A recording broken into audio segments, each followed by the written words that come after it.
Hi, and welcome to our Career Clarity event. So for those of you who don't know me, I'm Jennifer Thompson and I work at IBM. We're one of the partners that make up CWT Partnership, which stands for Connecting Women in Technology. The partnership currently has 5 company members. It's made up of Avaya, Dell, HPE, IBM, and Intel. We're really pleased to have you today at this event. If you're joining us live, it's the last one for the week. If you're listening to us as a recording, you may have done it in order, which means you are at the end. Alternatively, we hope you continue to listen to other sessions. This session is being recorded, so if you have any concerns about that, please log off now and look out for the replay link. However, we encourage you to stay on at the event because you're going to be off video and on mute. That doesn't mean you can't interact with us though. Please use the chat feature on the right-hand side of your screen. We'll be monitoring this throughout the session. So if you have any comments, technical issues, hopefully not, or just general feedback, please post it in the chat facility. We will be running some polls throughout the event and you'll see these pop up as we launch them. We will reference them, so look out for the pop-up and please take part by voting in the polls. These are anonymous, so don't be worried about your name appearing. There's also a call to action button whereby it's directing you to the Fresh Futures webpage. Please go and have a look at that after the event. And we've also got an Ask a Question menu at the bottom of your screen. So if you have any questions, you can put them in the chat, but so we don't lose them throughout the sort of activity, we encourage you to use the Ask a Question functionality. And at the end of the session, we'll try and get through those live with our speaker. So I'm not here on my own today. I am here with Jo Phillips from Fresh Futures Coaching, who is going to deliver the session today. And to make sure she has the full power of streaming, I'm going to go off video in a second, and she's going to do her introduction and continue to lead throughout. You may see me pop up or hear my voice again as we run polls or ask questions. And if not, at the very end, I'll come back just to close out the session in formality. So with that, I'm really excited to welcome Jo to the session. Thank her for her time and just hope everyone enjoys and encourages you to participate. Over to you, Jo. Perfect. Thank you so much. What an eloquent introduction, Jen. Thank you. I feel very much like I understand exactly what's going to be going on. So I hope that's the same for everybody who is the other end of these cameras. Thank you all so much for joining me this afternoon. My name's Jo Phillips. I'm an executive coach and mentor. I'm a passionate women's champion.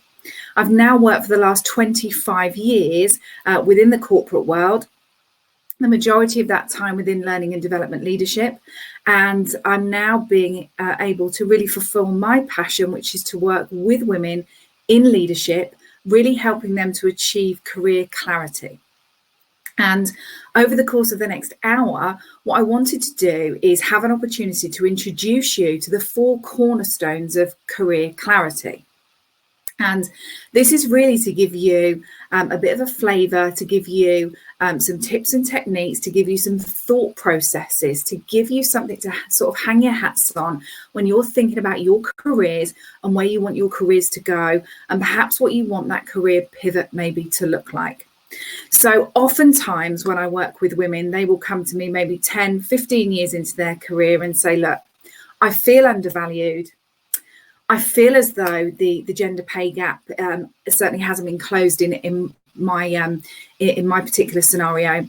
I feel as though I would like a promotion, or I feel as though I'd like to move on, but I'm just not sure how to harness all of my skills, how to harness all of that experience and to really pivot and to move forward. So a lot of the work that I do is within organisations and one-to-one, really looking at what is career clarity for you. And before I go any further, what I'm going to ask you to do is in the chat for me, what I'd like you to do, if it's possible, is, what I'd like you to do in the chat for me, if that's possible, is just put in your names, but also put in something that you would do outside of work that nobody would be aware of.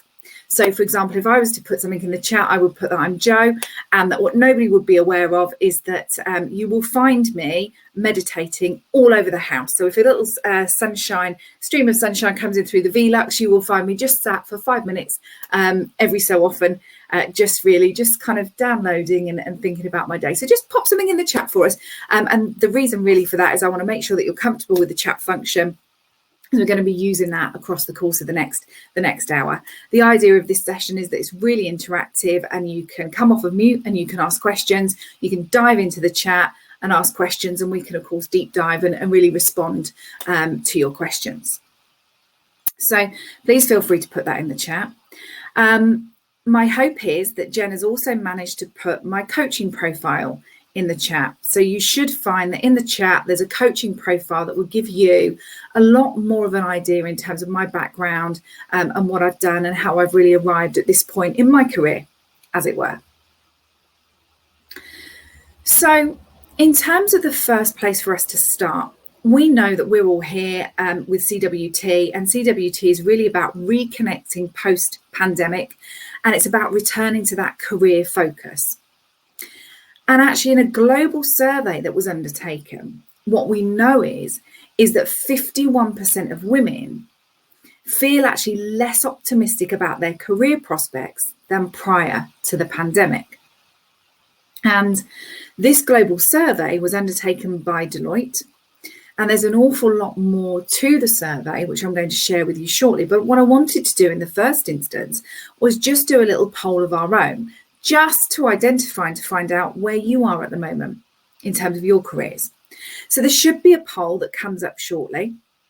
And I think question number 1 on the poll says, do you feel that women face more barriers to career progression than men? So I'd invite you, first of all, just to answer that one for me, if that's possible. The second question on the poll is, which of the following do you think may negatively impact career progression? And we've got things like unhelpful gender stereotyping, unconscious bias from management, lack of part-time or job share opportunities, lack of visible female roles, lack of self-belief or confidence, or anything other. And again, you can feel free to specify.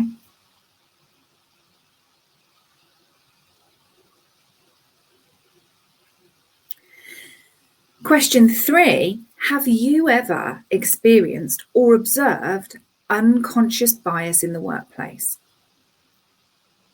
And I guess the classic example is the whole female being overlooked for promotion.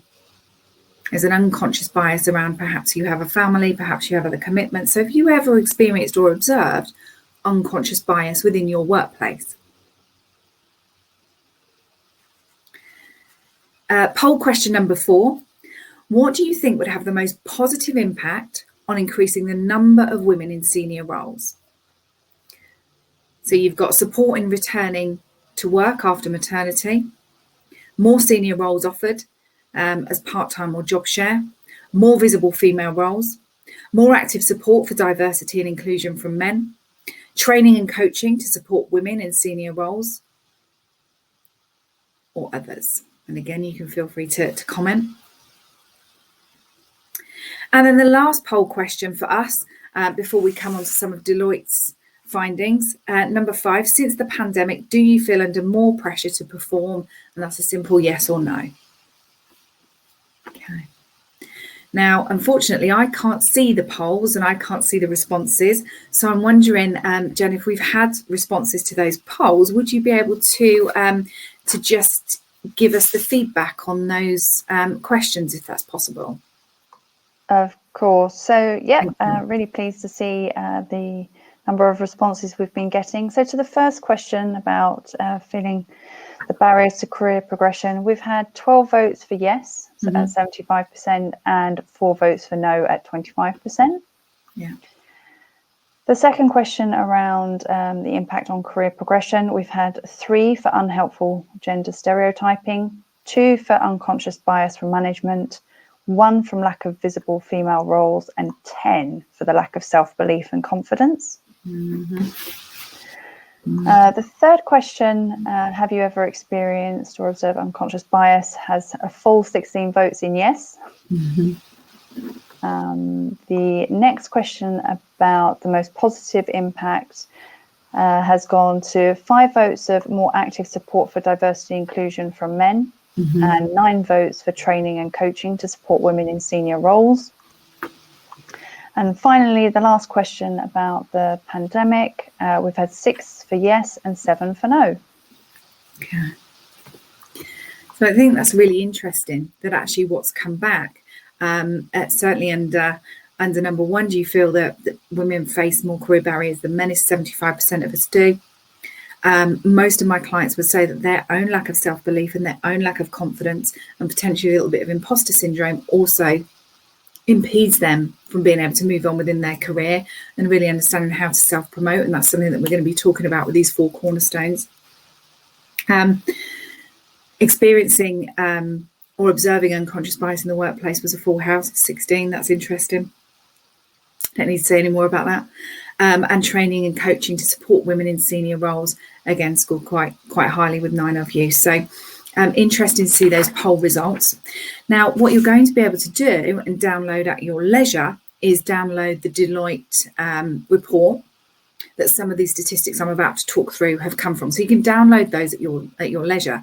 But I think to understand more about the impact of the pandemic on gender equality in the workplace, Deloitte Global conducted this survey, and there was 5,000 women across 10 countries between November 2020 and March 2021. And the survey probed several areas, and these were areas relating to work lives, including experiences during the pandemic and career expectations in the future. And respondents varied in age groups, and the data from the survey has also enabled analysis through intersectional lenses of race, ethnicity, sexual orientation, and gender identity. And in fact, what we know is that through the pandemic, women have taken on more responsibilities at home and at work, not receiving adequate support necessarily from all of their employers. Nearly 80% of surveyed women indicate that their workload at work has increased as a result of the pandemic. And at the same time, 66% of women report having the greatest responsibilities for home tasks, and more than half of those with children say that they handle the majority of the childcare duties. And of course, these mounting responsibilities take their toll on women's physical health, mental well-being, and career ambitions. And I'm just going to move on screen-wise. I'm going to take you just to here, which I forgot to do earlier, so sorry. If you wanted to pick up your phones and just pick up my QR code, that would allow you to have my details actually stored in your phone, because this is the kind of work that I do all day, every day. So feel free to do that. And I'm going to keep talking you through some of the respondents in terms of the report. And so what we know is that respondents within this Deloitte report actually found themselves in the perfect storm, because they've got more responsibility at home, heavier workloads, and there's also a damage to the relationship with their employers, because some employers just didn't understand. Added to this, respondents say they've got less time for outside interests and have experienced an adverse effect on their relationships with friends and partners. And it's no surprise then that this situation has affected women's health and their general optimism about the future.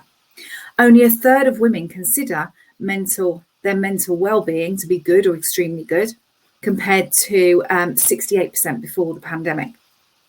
And only 41% rank their current physical health as being good or extremely good, compared with 68% pre-pandemic. So given this backdrop, the idea of the next hour, and I'm going to have to talk quickly because I've tried to add as much value for you as possible, so that we're going to be doing plenty of activities. Given this backdrop, what I wanted to do is actually have us visit the 4 cornerstones for career success. And again, you've got a few more statistics on there that I've just talked through, which is that 70% of women say that their job or workload has increased as a result of the pandemic. 66 have the greatest responsibility for household tasks, and 79% who care for dependents and other children have the greatest responsibility for domestic tasks within their home. So there are 4 cornerstones to career clarity. And the first cornerstone, and the place that we are going to go to immediately, is going to be to really know your values. And when I say know your values, I mean understand what are your values as an individual. What do you value and what do you align with now as a value in terms of the type of organisation that you want to work for? And actually, they may be very different values to what you aligned with maybe 5 or 10 years ago. So perhaps 5, 10, maybe 15 years ago, perhaps your values were maybe working for an organization that was progressive, whereby you could progress very quickly. Perhaps now your values are much more aligned to having flexibility and having autonomy.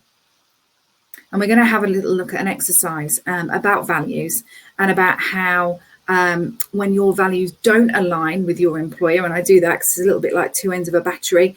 You know, if your values aren't aligning, that's where you will find that sometimes there can be a source of frustration within work. The second cornerstone that we're going to look at is future focusing. And by future focusing, I mean we need to really get busy on recognizing where we want to be when it comes to our retirement. And that might, for some of you, be 25, 30 years off. For some of you, it might be 10 years off.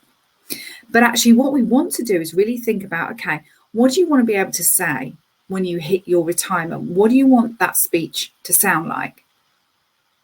And from there, we then need to go to our third cornerstone, and that's to figure out our action plan.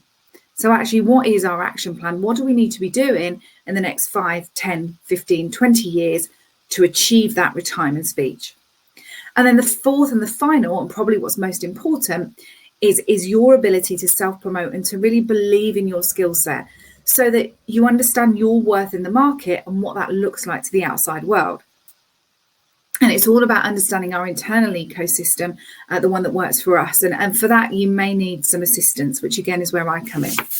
So the first place that I'm going to ask us to go is to really think about our own personal values. And that is to think about the values that you hold dear.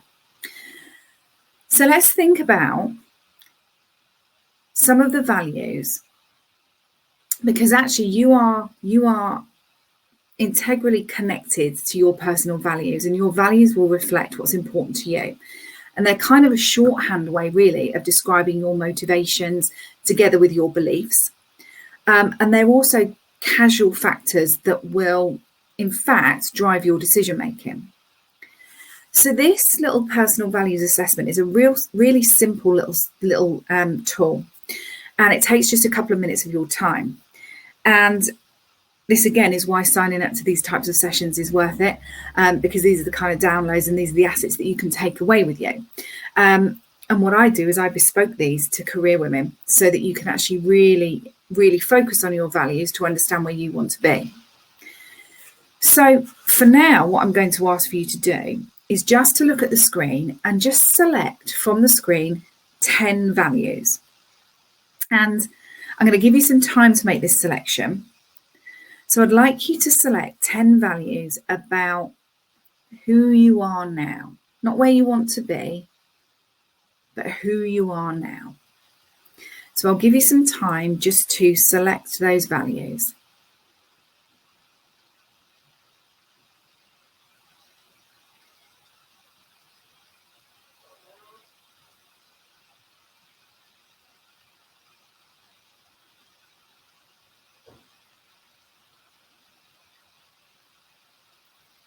And once you've selected those values and you've made a note of those values, if you can either just give us a thumbs up or an okay in the chat, and then that way I will know from a timing perspective if I can move on or if I just need to sit tight for a minute.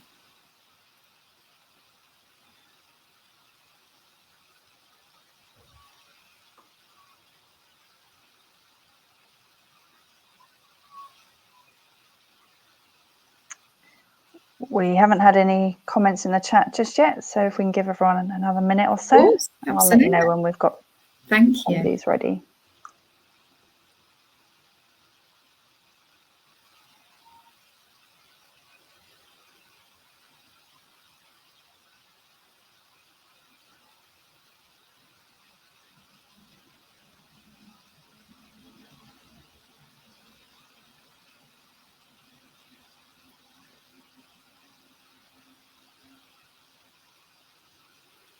So as you're choosing these and as you're reading through these values, what will start to come up is an internal dialogue. Is that important to me? Isn't that important to me? Should that be important to me? Shouldn't it be important to me? with any of these types of assessments, what I usually suggest that you do is go with how you feel as opposed to any logic that might be associated with it. Because what we're asking you to do is really look at these are kind of heart responses, as it were. So as you're looking at these personal values, select 10 that you feel align with you now. So we've got, a flurry of okays and dones. So if you want to move forward, I think we're in a good place. Thank you. Now what I'm going to do, for everybody who's the other side of the screen, now what I'm going to do is stretch you a little further. Sorry, I'm going to stretch you a little further. I'm sure it was fairly difficult to choose 10 values. Now what I'm going to do is I'm going to ask you to choose the 3 that are most important to you. So what are the 3 values that are most important to you? And then I'm going to ask you to briefly jot down why they're important to you.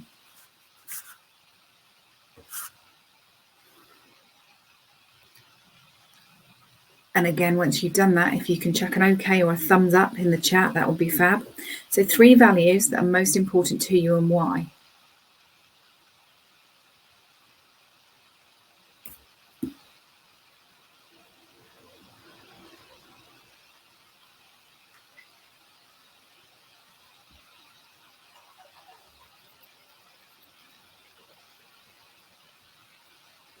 And again, just to give you ladies, if you're feeling, you ladies and gentlemen, everybody the other side, if you're feeling slightly hurried by me, I apologise. What we're doing now is normally 90 minutes and more in a session with me, and we dig really deep. So if you're feeling a bit hurried, I understand it's because I'm trying to add as much value to today as possible. So if you've selected 3 that are most important to you, and you've made a note as to why they're most important to you, now what I want you to do is think about how you react when this value isn't honoured by others. So when this value isn't honoured by others, what happens for you? And against each of those 3 values, just write a word for me. You could even write a reaction. It might even be a face that frowns. But just briefly for me, what happens for you when how do you react when that value isn't honoured?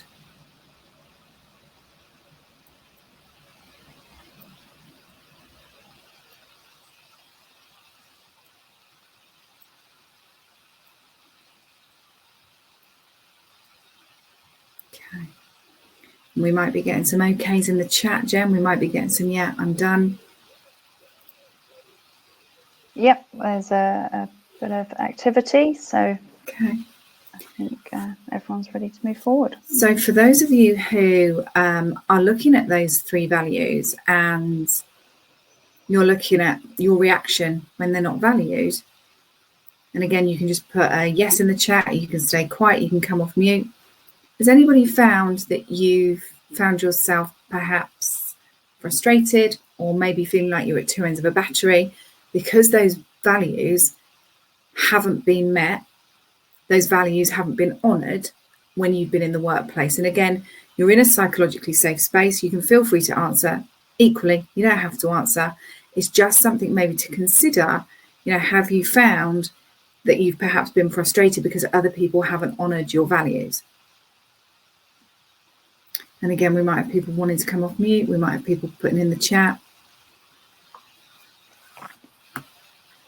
They won't be able to come off mute, okay. But everything, so direct everyone into the chat. But yeah, we're getting a couple of reactions, feeling demotivated, disengaged, annoyed and demotivated. Yeah. Thank you to those sharing their thoughts. Yeah.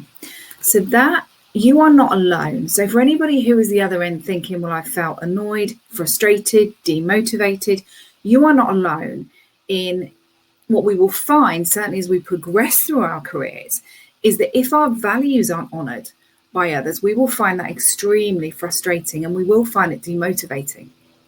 And part of a career pivot is working out the values that you now want to work to, the values that you want to see honoured, and working within an organisation or with a team that will value and will honour those values. So I'd like you, again, going back to the list, just one more stretch on values before we move on. going back to the list, I'd like you to choose 3 values that you would like to live more fully. So 3 values that you would like to live more fully on that list.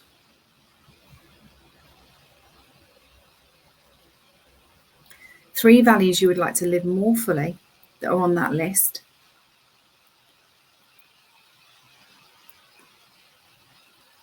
And then think about what you could stop doing to better support those 3 values. So not necessarily what you could do, but what you could stop doing. So what are you doing to hold yourself back from living these further 3 values that are really actually intrinsically important to you? So what could you stop doing?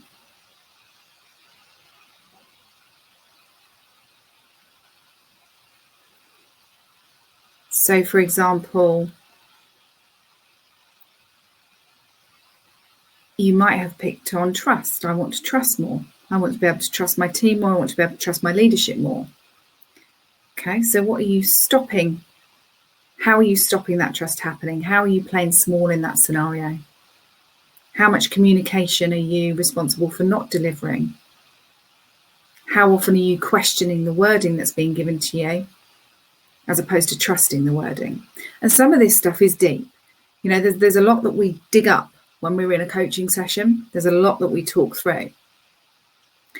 But the idea is that from this session, you can take away 3 values that you would like to live more, and then really consider, what are you doing to stop yourself living those values? And what could you start doing to demonstrate working more fully towards those values? And whilst from a time perspective, we don't have time this afternoon to complete the entire exercise. And as I've said, usually I would work one-on-one, and this is at least 90 minutes with some pre-session work and some post-session work. But actually what this gives you is a little bit of a flavour as to the importance of your values, and in fact the depths that we need to reach into ourselves to be able to start to create that sense of self for the next 20 years, and actually what's important for you and your career for the next 10, 15, 20 years. So could you just give Jen a little yes or a thumbs up or an okay in the chat if you feel like that has been beneficial for you, or if you feel like, oh, actually, yes, that's at least got the mind ticking for this afternoon, just so I can gauge where we're at, if that's possible.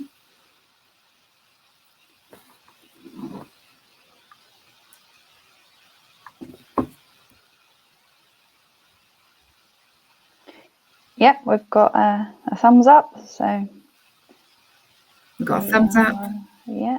Oh, yep. Very useful. Thank you. Anybody got any questions around personal values just before we move on? Anybody got anything they want to ask?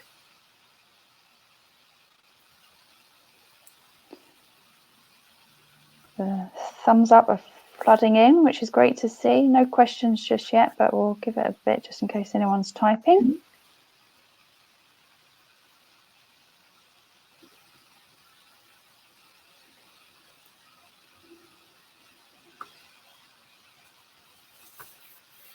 Okay. No questions, so I think happy to proceed.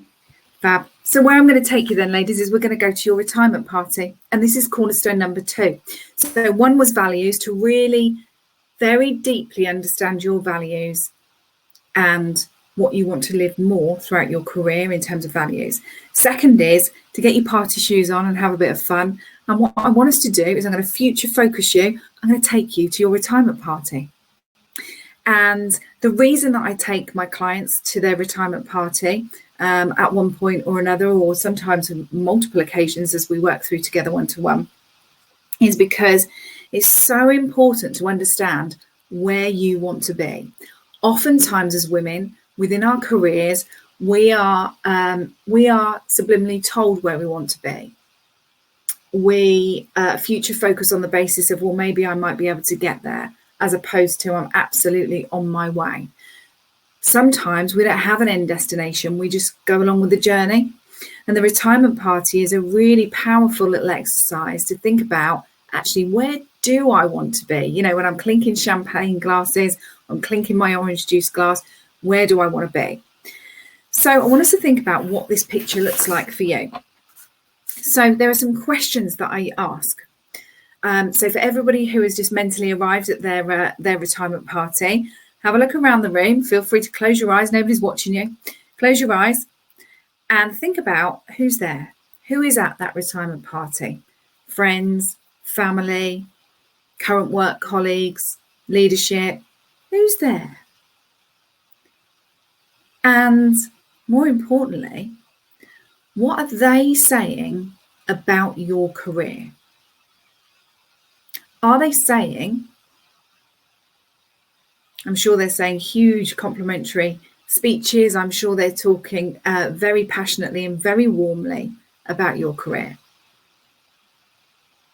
And actually, as you listen to them, and as you're about to raise your champagne glass and you're about to do your speech, how does your speech sound? Is what you're saying at your retirement party, if you stayed where you are now, if you do nothing more in your career, is what you're saying at your retirement party what you want to say? Or when you listen to your own speech, is there anything missing? And oftentimes at this point, what I find with clients is that they will say, goodness me, Jo, there's plenty missing from my retirement speech.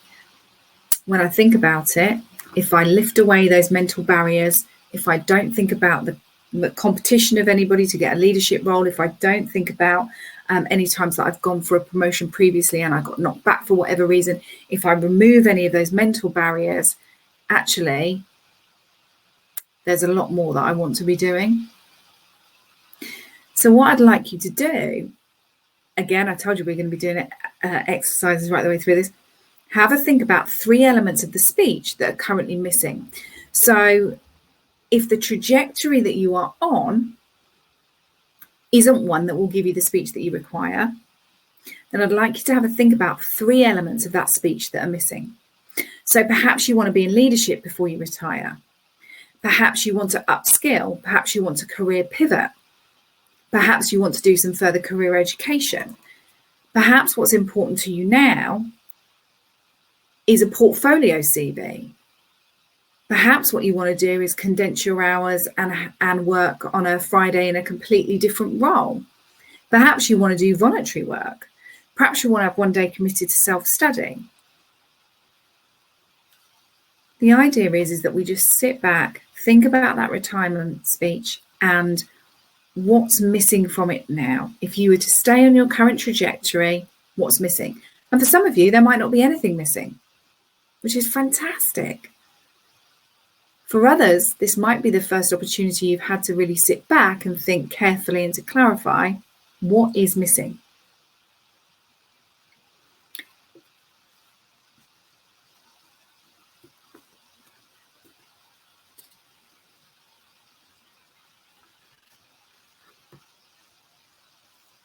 Okay.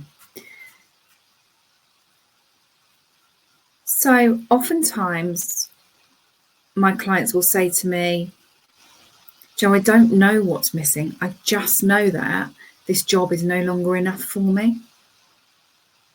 I'm not getting that sense of achievement from the job. In a similar way, you know, Jamie Oliver talks about supermarket shopping, and he says that we shop with our eyes shut. So we just buy the same groceries every week because that's just what we've done for years. And in many ways, for some of us, we kind of coast or we've got to a point where we coast within our roles and we can do the job with our eyes shut. We don't necessarily get back that sense of satisfaction or get back that sense of value, but we do it because it's just what we're used to doing. And career pivoting is all about being able to say, well, actually, what do I really want now? For the next 20 years, what am I building towards? What do I really want? And like I say, for some of you, you may well be, on the trajectory that you're very comfortable with. For others of you, this is cornerstone number 2, and this is really looking at, okay, now I understand my values, where do I want to be? And that might be, if you go back to your values, it might be that when you then look at your values, you see, and also think about the retirement party, you might be thinking, the role I'm in, the organisation I work for no longer align to my values. So in fact, when it comes to the retirement party, there's something here that I need to pivot, something here I need to alter. So again, I will ask Jen, because I've talked and talked, but I will ask Jen again, in terms of that, in terms of the chat, if I can ask everybody just to put in a yes or a thumbs up if that's given you something to think about in terms of your retirement, if it's given you something to think about in terms of your career trajectory.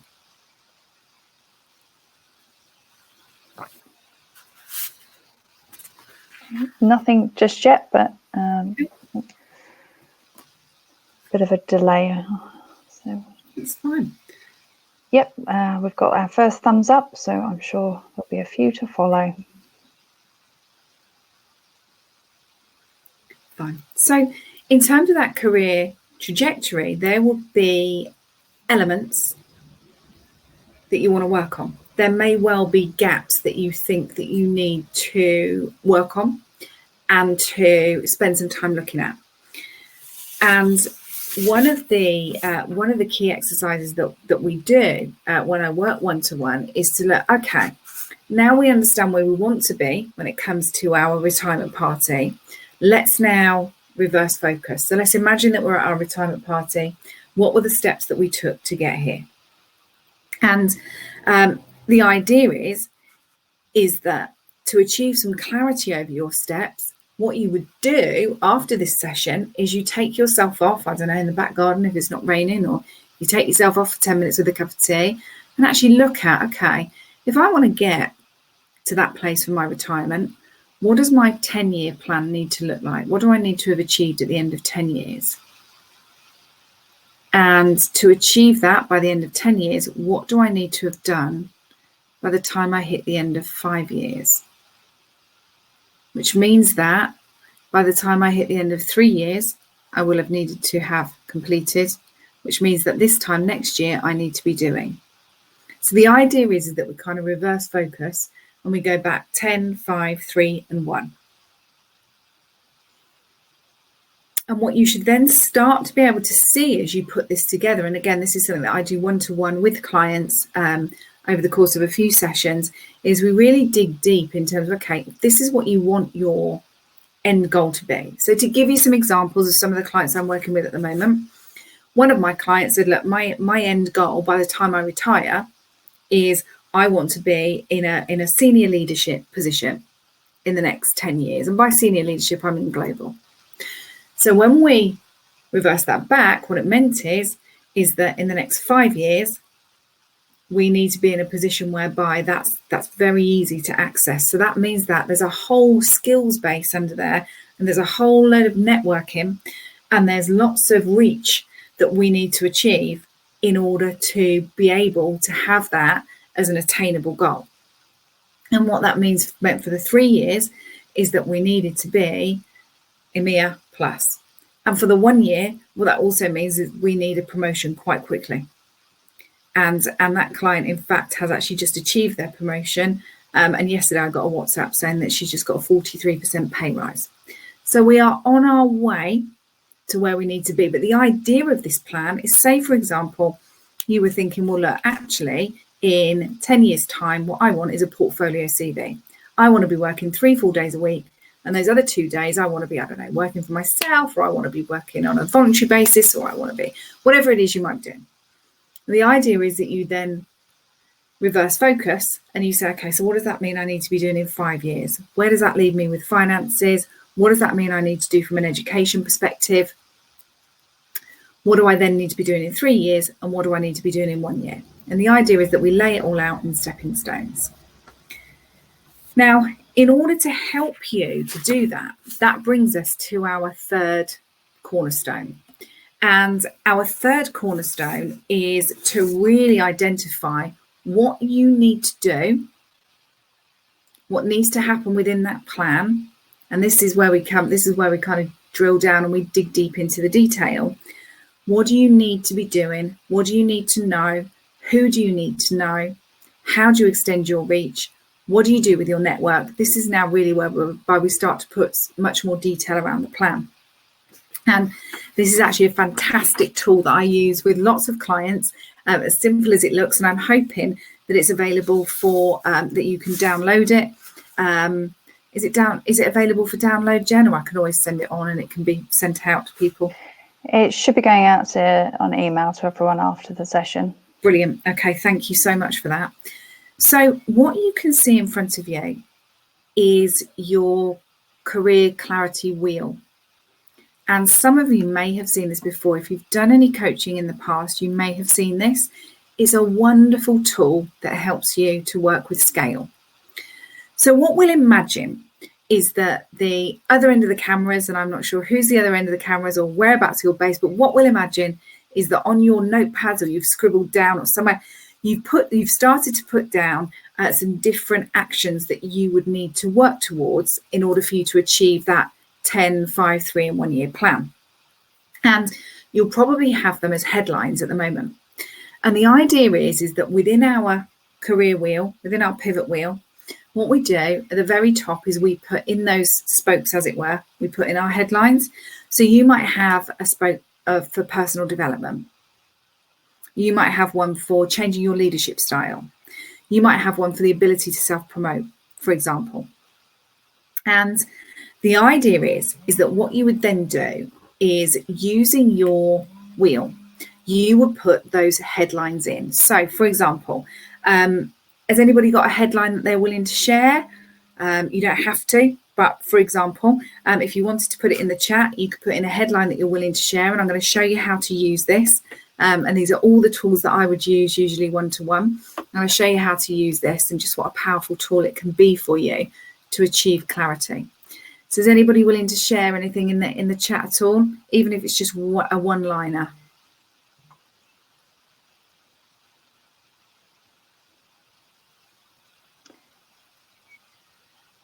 Everyone's gone shy. They've gone quiet. That's fine. So if I was to say to you in the first, for example, in the first cheese, as I like to call them, or pizza slice, I could put in there ability to self-promote. So I might know that actually one of the things I need to do is self-promote more. When I'm in a room of peers, when I'm in a room of leaders, when I'm in a room of opportunities, I need to self-promote in order to get that promotion. So self-promote goes as the headline. And what I can then do is I can scale myself and I can say, okay, so where am I at the moment out of 10 for self-promotion? And a 1 would be, I'm terrible. I will, kind of virtually hide in the corner and be very quiet. I tend not to say anything. And a 10 would be, I'm out there. I'm a self-promoter. I'm always talking. People know what I do. And the idea would be is that you would scale yourself. So, for example, if you were to put yourself at a 7 for self-promotion, what you would then do is think about, so what do I need to do to hit an 8, to just go up one scale? So, for example, could I think about, if a 7 at the moment for self-promotion is I'm pretty good, people mainly know what I do, but actually there's a whole team, when I think about it, that are aligned to my team, really don't know a lot about what I do. Well, I could move up 1 in the scale if I was to self-promote more within that team, just for example. You might have, and I'll move on from self-promotion, you might have another cheese or a headline as personal development. So again, a 1 for personal development might be, now that's right on the back burner. And a 10 would be, yes, I've done 250 hours already this year. Well, where are you on that scale in terms of personal development, and what would help you to achieve that personal development? What could you do to get to the personal development that you need, to add those skill sets, to add that knowledge, so that you can then look to self-promote in another way? And the idea is that what you'll find is that all of these are interlinked. But it's a really powerful little tool for you to use to help you to really get down to the minutiae of what you need to do within your day-to-day careers to start to work along that 1, 3, 5 and 10 year game plan. Okay. So has anybody got any questions for me on that, or would anybody like me would like to maybe put in or talk about one of their headlines? I think I've asked this previously anyway, so if you didn't want to, that's absolutely fine. It's just an ask whilst I'm here. So we did get a couple of ideas. Someone said their segment might be around upskilling, someone finding a more creative role, someone talking about work-life balance, needing to get a rebalance between the work since the pandemic and boundaries. So yeah, a few ideas have been coming in as you've been talking. So I think as you've been giving examples yourself, it's been food for thought. Perfect. No questions at the moment on that, but no. And I think, Jen, work-life balance is a really big one that I see all of the time with my clients. And I think, we see these things, don't we, online, and we see these things on LinkedIn and on Facebook and wherever, and it says, we've all got the same 24 hours. Therefore, we should all be able to make the most of it. And it's not true. We don't all have the same 24 hours. Some of us are raising small children. Some of us have caring commitments. We're squeezed in many different ways these days, and this work-life balance comes up a lot. And I think for those of you who are looking to achieve work-life balance, what we will need within your wheel, as one of the headlines, is the ability to say no. And another one will be boundaries. So the ability to say no is something that we have to champion ourselves as women, and we have to be so comfortable with saying, do you know what, thank you so much for the opportunity of actually putting that work forward to me. At the moment, from a schedule perspective, that's something that perhaps I could come back to over the course of the next quarter. At the moment, from a schedule perspective, that probably isn't going to fit my way. And actually within the cheese, as it were, or the pizza slices, really think about what your ability is to say no and how you say no. When was the last time that you could have said no, but you didn't because you thought, it's just easier to say yes? But actually what that did is that put another 3 hours workload onto your week. So the ability to say no is important, and boundaries. How do you set your boundaries? When you're working with team members, when you're working with leadership, what do your boundaries look like? Do they know your boundaries? Oftentimes we come away frustrated because we feel like our boundaries have been overstepped. But in fact, if you were to scale yourself, how deeply and in how much detail do you explain your boundaries? So it's just really giving that some detailed thought in terms of work-life balance. So thank you, whoever added that. I think that's a good point that I did mean to mention. So thank you so much for that. So we've done 3 career cornerstones, and I'm just conscious of time. We've got about 12 minutes left of our session. We've done 3 career cornerstones. We started with our values. So just to recap, what's super important is to understand that you're not alone if you're feeling frustrated, undervalued, or frankly underwhelmed with your job. What will have happened is that your values have changed. It's natural. It happens to millions of women. And certainly when they're at career pivot, their values have changed. And that means like 2 ends of a battery with their employer. It doesn't feel right. And that's because those values aren't being honoured. They're not being listened to.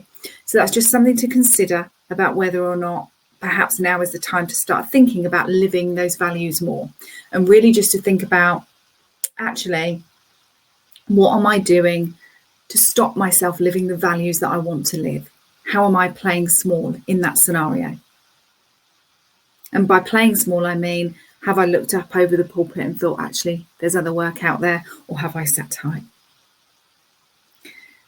The second career cornerstone is to really future focus. So once you understand your values and the values that you want to live, we're not doing this twice, unfortunately. The values you want to live for the next 20 years, once you understand those, what does your retirement party look like? And is the trajectory that you're on the right one? And it may well be for some of you that it is. But for some of you, it may well feel uncomfortable when you think about your retirement party, because what you realise is this isn't the trajectory that you want to be on. You're not quite in alignment with where you want to be. So really think about that retirement speech, really think about where you want to be and what you want to do, and think about 3 elements that you would add to that retirement speech. Once you've got those 3 elements, that's where you then pick up your pivot wheel, and you can then that's where you then go to your 1, 3, 5 and 10 year plan. And that's where you then reverse focus. Okay, to get to 10 years, what will I need to do?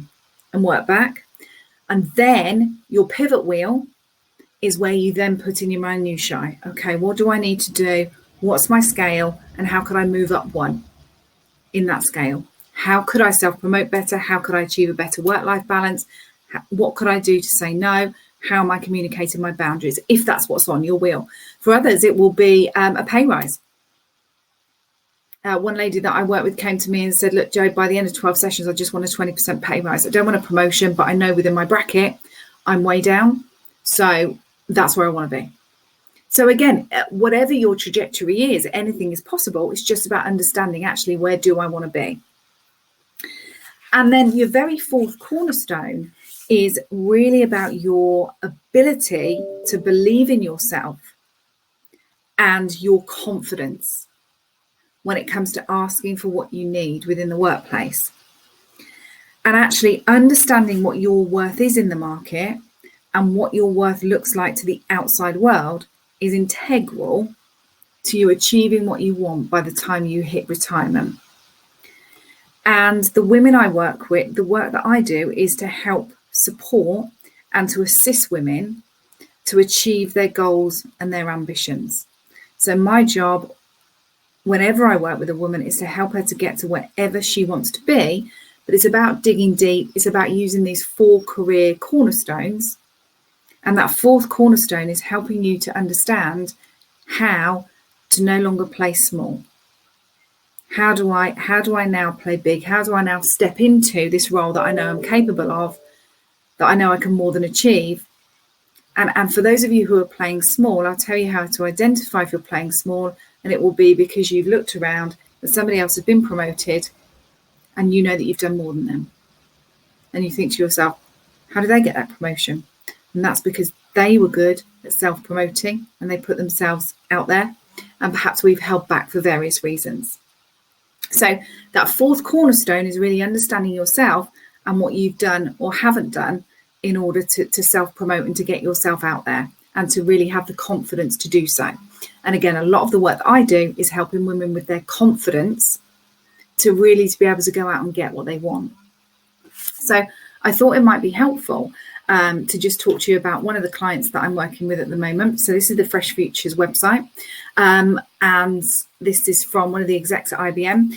So when I first met her, she was tired, confused, undervalued in an EMEA sales role, felt lethargic about the next 20 years of her career, and really wanted to gain a sense of control over her future and to start to feel just more confident in all areas of her life. And her specific goal was to gain a new role in a more senior position, although felt lacking in confidence and momentum. And after just 5 sessions, she messaged me and said, look, I feel really motivated. I feel keen to embrace my career future. I can't believe how you've managed to hook onto my answers in session and challenge my own perceptions of me. I've used a range of techniques with her and she's now starting to believe in herself again and can now see her worth, and she's ready to go and get that new role. So I work with women, for women, and I'm an experienced executive coach and mentor with 20 years industry experience, having worked in L&D, and my passion is to support you to achieve those dreams and to really achieve what you perhaps never thought was possible. So the website is Fresh Futures Coaching.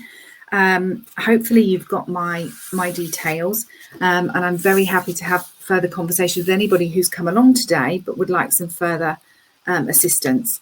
And I think just from a time point of view, we're probably running about 5 minutes or so early. So I will open the floor to questions or any comments.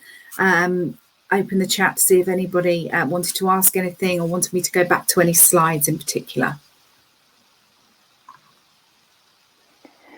So we do have one question already. Yep. Sorry, I didn't take a note of the slide we were on, but the question was, is there an optimal number of values?